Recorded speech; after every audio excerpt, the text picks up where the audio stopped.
এটা আপনারা ব্যবস্থা করছেন, তাই মনে রাখা ভালো হবে। জামিয়া সালাফিয়া কোনো বৈদেশিক পয়সা দিয়ে চলে না, জামিয়া সালাফিয়া কোনো সংস্থা দিয়ে চলে না, জামিয়া সালাফিয়া কোনো বিত্তশালী দিয়ে চলে না, জামিয়া সালাফিয়া সরকারি অনুদানে চলে না। জামিয়া সালাফিয়া আমার আর আপনার 5,000, 10,000, 50,000, 2,000, 5 টাকা, 10 টাকা এই টাকা দিয়ে চলে। আপনারা কই আমরা তো নরসিংদীর মানুষ কবে যে দিয়েছি, আর কেউ দিয়েছে?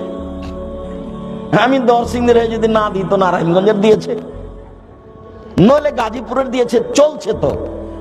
আর বিশাল আকৃতিতে চলছে, অবাক হবেন। আলহামদুলিল্লাহ, অবাকের যেটা ফলাফল সেটা আলহামদুলিল্লাহ। সারা দেশ জুড়ে বক্তব্য পরিচালনা করতে চাই জামিয়া সালাফিয়া আর দাওয়ায়ে আল্লাহর মাধ্যমে সারা দেশ জুড়ে জামিয়া সালাফিয়া করতে চাই ইনশাআল্লাহ। এই ব্যাপারে প্রাণপণে চেষ্টা চলছে। অনলাইনে আল ইতিসাম টিভি আছে, যেখানে বক্তব্য রেকর্ডিং করে আপনাদের সামনে দেওয়া হয়।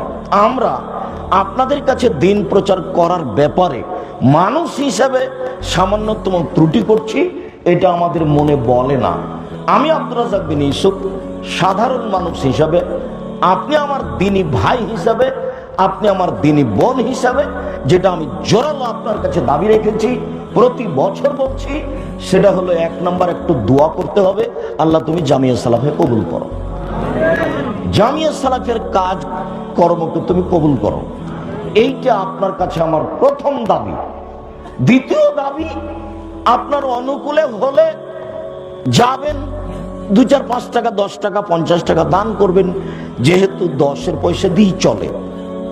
তাতে আমি বলেছি, পতিতালয়ের মহিলা যদি কুকুরকে পানি পান করে জান্নাত পেতে পারে, তো জামিয়া সালাফিয়া 10 টাকা দান করলে জান্নাত হবে ইনশাআল্লাহ। যা আব্দুর রহিমের বক্তব্যে ফুটে উঠছিল যে দান কি জিনিস।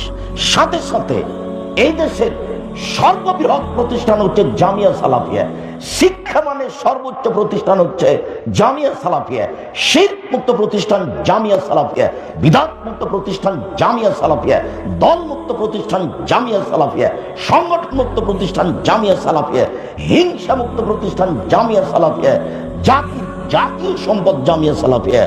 আপনি কিছুটা কার্পণ্যতা করবেন, এটা আমি চাইনি। তবে আপনি যদি কিছু দেখতে পান আমার ত্রুটি, তাহলে আপনি বললে আমি সংশোধনের জন্য প্রস্তুত আছি।